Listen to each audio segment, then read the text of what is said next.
তো 1986-এর পরে যতগুলো অ্যামেন্ডমেন্ট করা হয়েছে এগুলো সবগুলো চ্যালেঞ্জ করে, ইন পার্টিকুলার যেখানে বিভাগীয় কর্মকর্তারা অ্যাফেক্টেড হয়েছেন সেটা চ্যালেঞ্জ করে পাবলিক ইন্টারেস্ট লিটিগেশনটা হয়েছিল। আজকে ওয়ারেন্ট অফ প্রেসিডেন্সের যে মামলাটা ইনিশিয়ালি হাইকোর্ট ডিভিশনে দায়ের করা হয়েছিল প্রো বোনো পাবলিক হিসাবে, অর্থাৎ পাবলিক ইন্টারেস্ট লিটিগেশন হিসাবে, যেখানে হাইকোর্ট 8টা ডিরেকশন দিয়ে ডিস্ট্রিক্ট অ্যান্ড সেশন জাজদেরকে একটা অবস্থানে নিয়ে, অর্থাৎ 12-র কাছাকাছিতে 12তে রেখে 8টা ডিরেকশন দিয়েছিল যে তাদের অবস্থান সেই জায়গায় হবে। ওটার এগেনস্টে অ্যাগ্রিভ যারা, আমি আজকে যাকে রিপ্রেজেন্ট করেছি ক্যাবিনেট সেক্রেটারি সাহেবকে, ওনারা এটার এগেনস্টে civil petition for leave to appeal দায়ের করেছিলেন। Civil petition for leave to অ্যাপিলে লিভ গ্রান্ট করে এটাকে সিভিল অ্যাপিল হিসাবে শুনানি করা হয়েছিল এবং শুনানি করে হাইকোর্ট ডিভিশনের রায়ের মডিফাই করে 8টা ডিরেকশনের জায়গায় 3টা ডিরেকশন দিয়েছে।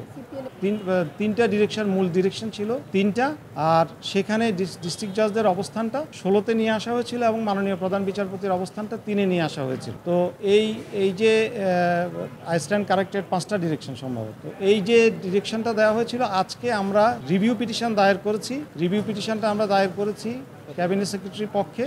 সেই রিভিউ পিটিশনে আমরা আজকে জাজমেন্টের একটা অংশ প্লেস করেছি। জাজমেন্টের যে অংশটা আমরা প্লেস করেছি সেখানে বাদী বিবাদীর লয়াররা আগে অ্যাপিলেট ডিভিশনে কি বক্তব্য দিয়েছিলেন সেগুলো প্লেস করেছি। মূল আর্গুমেন্টে বা কোর্টের অবজারভেশনে আমরা যাইনি। তো আগামী মাসের 18 তারিখে 1 নম্বর আইটেম হিসাবে এটা আবার আসবে।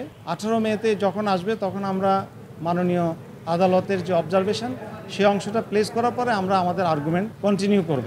আমরা যে আর্গুমেন্টটা করব সেটা আপনারা তখন জানবেন। এখন যেহেতু সাবজুডিস, যেটা আমরা ভবিষ্যতে করব সেটা আজকে বলছি না, তবে আমাদের আর্গুমেন্ট কিছুটা রিপিটেশন হবে প্রিভিয়াস আর্গুমেন্ট, আর আমরা কিছু নতুন পয়েন্ট রেজ করেছি। যেহেতু এইটুকু বলা যায় যে আমরা মূলত বলবো এটা যেহেতু সেরিমোনিয়াল, এই ওয়ারেন্ট অফ প্রেসিডেন্সের যে অবস্থানটা এটা সেরিমোনিয়াল, সেই কারণে সেটার উপরে আমরা আমাদের আর্গুমেন্টটা কনফাইন করব, যেন সেই জাজমেন্টটা আমরা রিভিউ করতে চাই। আদালতকে যদি সন্তুষ্ট হয় তখন দেখা যাবে। 1986 সনের যে ওয়ারেন্ট অফ প্রেসিডেন্সটা ইনিশিয়ালি করা হয়েছিল তার সাবসিকুয়েন্টলি বিভিন্ন সময় এটা অ্যামেন্ডমেন্ট করা হয়েছে। তো 1986-এর পরে যতগুলো অ্যামেন্ডমেন্ট করা হয়েছে এগুলো সবগুলো চ্যালেঞ্জ করে, ইন পার্টিকুলার যেখানে বিভাগীয় কর্মকর্তারা অ্যাফেক্টেড হয়েছেন সেটা চ্যালেঞ্জ করে পাবলিক ইন্টারেস্ট লিটিগেশনটা হয়েছিল। এবং এই 2006 সালে যে রিট পিটিশন দায়ের করা হয়েছে সেটারই হাইকোর্টের রায়ে রুল অ্যাবসলিউট হওয়ার পরে with certain direction civil petition for leave to appeal হয়েছিল। সেখানে লিভ গ্রান্ট করে সেটা সিভিল অ্যাপিল হয়েছিল।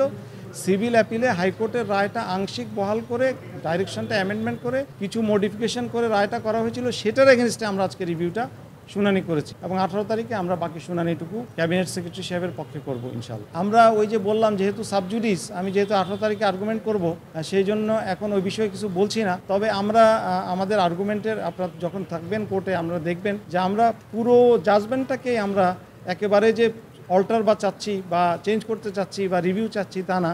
আমাদের তরফ থেকেও একটা প্রপোজাল থাকবে যাতে এই রাষ্ট্রের 3টা বিভাগের মধ্যে কোনো রকম অসন্তুষ্টি না হয়, আবার কোনো সমন্বয়হীনতা না হয়, ডিসরেসপেক্টফুল কিছু না হয়, সবার সম্মানটা যেন সঠিকভাবে থাকে।